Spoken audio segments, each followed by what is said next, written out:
Well, my name is Nathan Pebbles, and I am 25 years old. My story starts approximately September 6, 1981, in Busan, South Korea. I was found on a train and taken to a Catholic orphanage.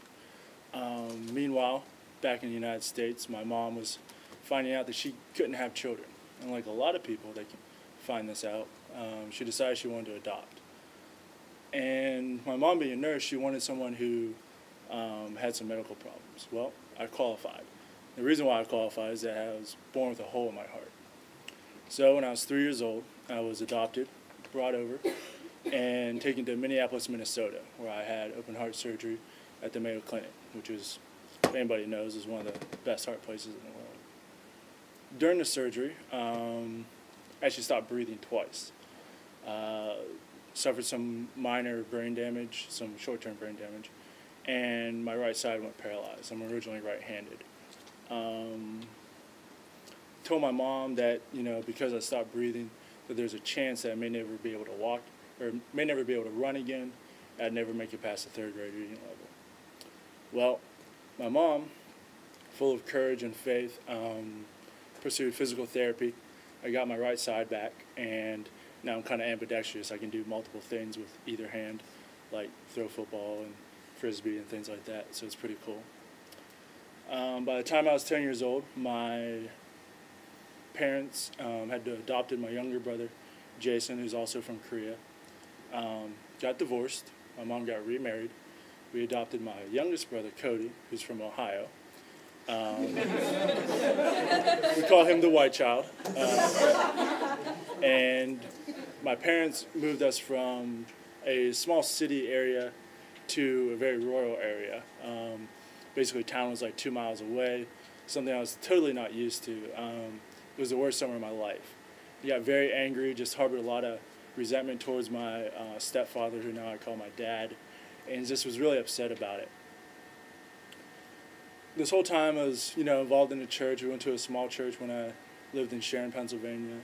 Went to a bigger church whenever I moved, and this church did a mission trip to South Carolina that year, and so I decided to go along. So I went on this mission trip and came back, and I was just kind of very emotional about everything, just by my life in general and everything.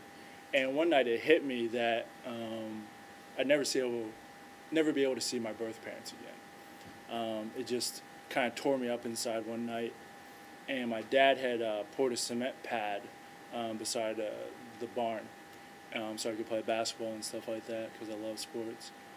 And I was just very emotional, so I went down to the cement pad, and I just kind of basically broke down and just started crying. Went through a ton of emotions, and the biggest thing for me was why. Why was I born? Why was I born with a hole in my heart? Why was I adopted? Why was I adopted to this family? What would happen? Why wasn't I adopted to another family? Or why did I even survive the surgery? And just went through a wave of emotions. And after, my emotions kind of settled down, and, still had that question. And as cliche as it sounded, after everything passed away, there's this kind of small voice, and it just kept getting, a little louder and a little louder, until finally, it was saying, I have a plan for you. This is all part of a plan. I have a plan for you. And, I just kept listening to it over and over, and I just couldn't help, realize that it wasn't an accident that, came to this family. And I had open heart surgery, and I survived, and, and everything like that. And so I got on board. I was like, all right, God, whatever your plan is, I'm on board. Whatever you want me to do, I'll follow it. And that was the night that I gave my life to Christ. And it's pretty incredible. When I went back to the house, I, wasn't, shouting and telling my mom, hey, guess what?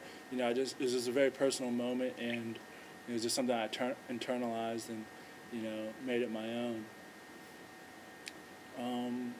The rest of my story is as far as the doctors, and who said that I'd never be able to run again and wouldn't make it past the third grade reading level. Graduated from college with a degree in criminology, and I work out 5 times a week. So needless to say, take your shirt off. needless to say, I believe in miracles, and that's my story. So.